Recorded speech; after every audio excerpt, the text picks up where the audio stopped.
Firstly, congratulations on the film. I saw it earlier this morning and I really loved the premise of the film in terms of what it speaks about life and how we deal with relationships. So my first question to all three of you is what is the most exciting prospect of being together forever? The most exciting thing about being together forever? Oh, I think being together forever would be a curse. I'm a romantic. I believe in love, but I'm terrified of my Mormon upbringing and the concept of being in tethered to something forever. I think it's very good to die, but I don't know how you feel about that, Sam.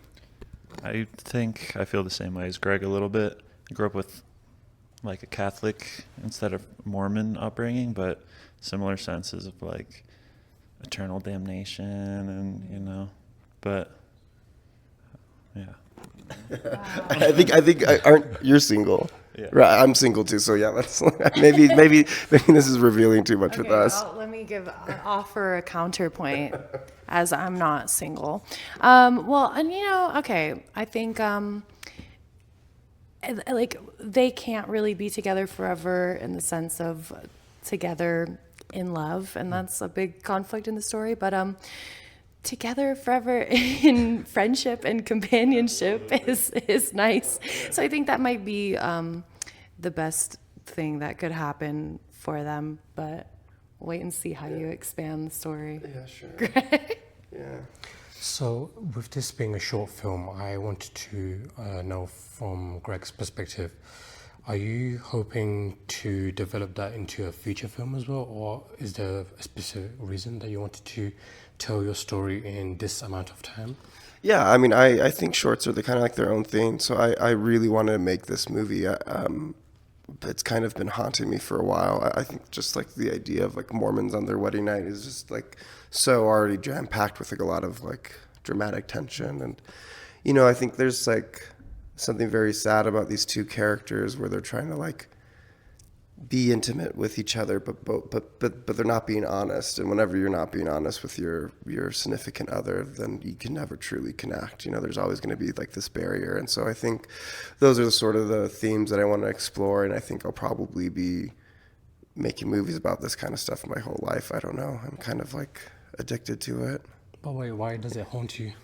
Oh, well, I grew up Mormon, and so it's just kind of like my upbringing and sort of kind of the way I'm wired. But also, I just feel like it's like, whether it's Mormonism or not, I think these are like things that we all like kind of struggle with relationships and love. And I think there's nothing better than love, and making movies about that is good. But it's not so clean. It's difficult.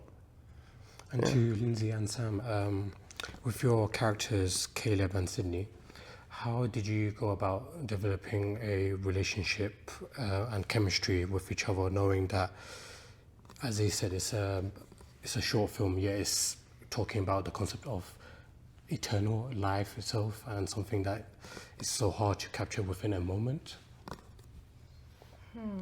Our chemistry together, me and Sam. Well, it's funny because we didn't really have much of an opportunity to meet before our shoot day, but I think that kind of lent itself to the awkwardness and the tension that these characters are experiencing with each other, like reaching this level of intimacy or attempting to for the first time.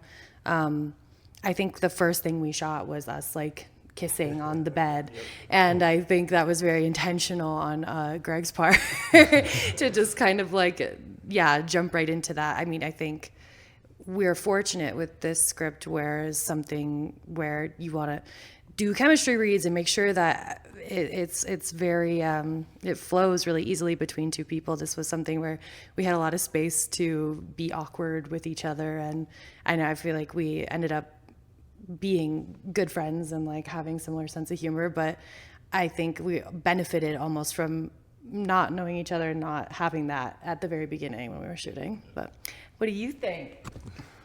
I'm also not an actor. I've only acted for Greg. You're an actor now. So, yeah, I think that lent itself to the awkwardness as well, because I'm not used to being on camera, especially like not doing things like this on camera. So yeah, I think just like when that's the first thing you do when you meet a person is like kiss on a bed on camera.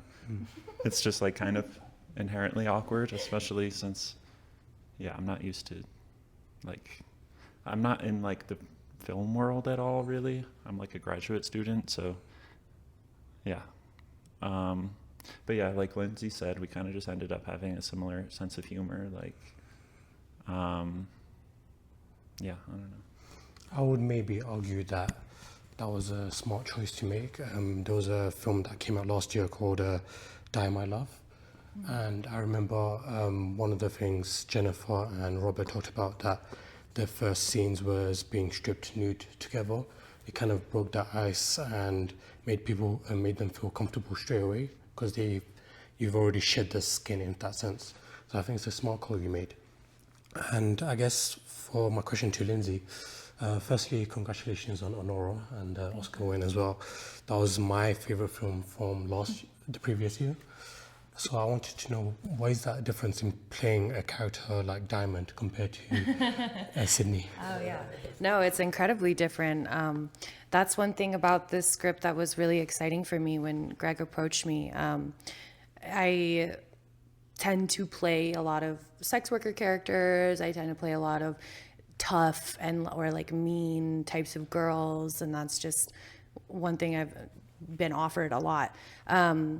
But when Greg approached me with this script, I was really, really touched, because this is someone who is so sweet and innocent and bubbly, and I just feel like people don't normally see that side of me as easily, and but that's like as much a part of me as all that other side.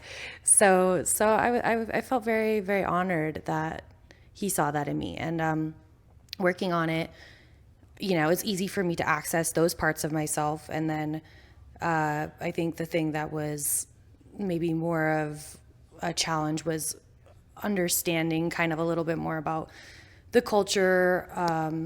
It's not something I have experience with, but Greg offered me a lot of his own experience, and then like a lot of resources of just like, and it's so diverse, kind of like the spectrum of Mormonism, I guess I would say. Like, there are so many different perspectives that you shared with me, and luckily there's so much amazing kind of content online. I think it's really cool to see, like, obviously like testimony, and I don't know if you use the word like evangelism, but like trying to bring more people into the faith is such a big part of Mormonism that it's like extended into social media. So like we assume that people are going to go door to door, but now they're like reaching people through all these things. And he gave me so much to look at. So it was really helpful.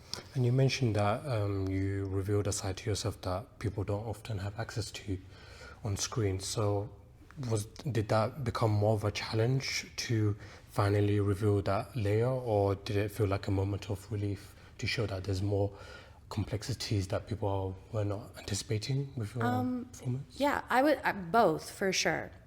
I think what was a relief and simple for me was like leaning into innocence and sweetness and hope and desire, like in this really kind of pure way. And I think what actually was sort of challenging for me is like, I'm very used to being sexualized and kind of put in sexual positions in material. And like, this was something where my character was like very unsure of herself sexually, and like had a lot of wants and desire, but like was very awkward and like doesn't really know what she's doing. So I don't normally lean in. I feel like normally I'm like this like aggressor or like very sure of herself, sexy woman. And like, I had to kind of let go of that, the sureness around that. Yeah. I think you did a great job. Thank you. And speaking broadly about the film, I wanted to know, do you remember your first canon film memory? Ooh. This is my first one. First canon film memory. Yep. Okay, I'll go first. I don't know I actually don't remember this, but I've been told that I was taken to see Mulan in the movie theater, and that was the first movie that I saw.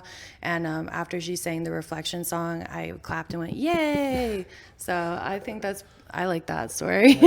I don't remember it though. I don't know if it's true. I mean, I think the film canon starts with Home Alone, and I watched that movie so much as a kid, and I like wore out the VHS tape and like broke. But like I was like watching that movie before I could speak. I'd like waddle up to my mom and be like, "Om, om, om," and she was like, "Oh, he wants to watch this shit." So yeah, love Macaulay Culkin. I feel like the first movie that really made a big dig into me was Jesus Camp. It's a documentary about like an evangelical youth camp. Love it. Love it, love it. You mentioned evangelism, and obviously this film is about Mormon culture. So with this modern digital space and how, I guess, secular Western society has become in terms of relationships, marriages no longer what it used to seem like. How do you feel about that kind of transition where you're coming, let's say you're rooted from very religious families or backgrounds, but you're having to deal with an ever-changing world where it's becoming less religious in a sense? Yeah, I think that's like maybe a difficulty in the modern age. You know, like we're just like being pushed to be like individuals right now. And I hear a lot of yearning from a lot of people for community and sort of collective action. And it's like very difficult because I think we're all being splintered online. And, you know, there's a lot of like really messed up stuff happening right now. And it's like really hard to actually come together and organize because I think of the splintering. And what I think about is it's just like, you know, specifically what you're talking about with relationships and traditions and expectations. It's sort of like these two opposite poles that are now pulling us. We have like individualism and sort of this tradition. And I think what's important is to develop a sort of individuality that can hold both of these polar opposites, that tension. If you can hold that tension together, that's like, you know, that's the key, but it's not an easy thing. Yeah. And what do you guys think as well on that? Go ahead. I also think in terms of like the religiosity, I think younger generations are more religious than like the millennial generation. So I think it's kind of comes and goes in waves. So we'll see how that pans out with time to come. Yeah, double tap that for sure. Yeah, I agree with a lot what you were saying, Greg. I think one thing that is like, it's so exciting to come to a festival with like a film like this, and then like as I got kind of closer to it, I was like, I feel like such a privilege to do this, and then like stepping away from everything back home in LA was like really troublesome. And so it's like kind of an internal conflict, but like I think we can use film to push towards individualism and separation, or use it toward collectivism. And yeah, I feel like I've already seen some great projects dealing with that here already. That's given me some hope, and I think like there's really beautiful universal themes in this too that makes me proud to be a part of that. And just to round off, what do you hope for viewers at home or in theatres to kind of extrapolate from the film, where they're internalizing the process of an ephemeral temporary life, but your concept of or your story is talking about something that feels eternal? Well, yeah. I mean, I hope people... it's funny. I think there's sort of like this didactic nature to religion, or making movies about religion and spirituality, and I don't really... I think, you know, the movie's saying something about being genuine to who you are and thinking about the consequences. But really, I see the movie as something very beautiful that, you know, Sam, Caleb, his character, really wants to make Sid happy on her wedding night. And that's a very beautiful thing, to try to make someone happy and to give someone that gift. The tragedy comes from the fact that Sam, you know, is closeted, and he sort of hates himself, and that's where Caleb. Sorry. Sam does not hate him. Sam does not hate himself. But anyways, so I think, you know, just trying to like tap into who you are and being brave enough to put yourself out there. Obviously, Mormonism is a pressure cooker. That's why I make movies about it, you know, because it's just kind of like this thing that kind of always cooks. But yeah, that's what I hope people get out of it. Amazing. Thanks so much. No, thank you.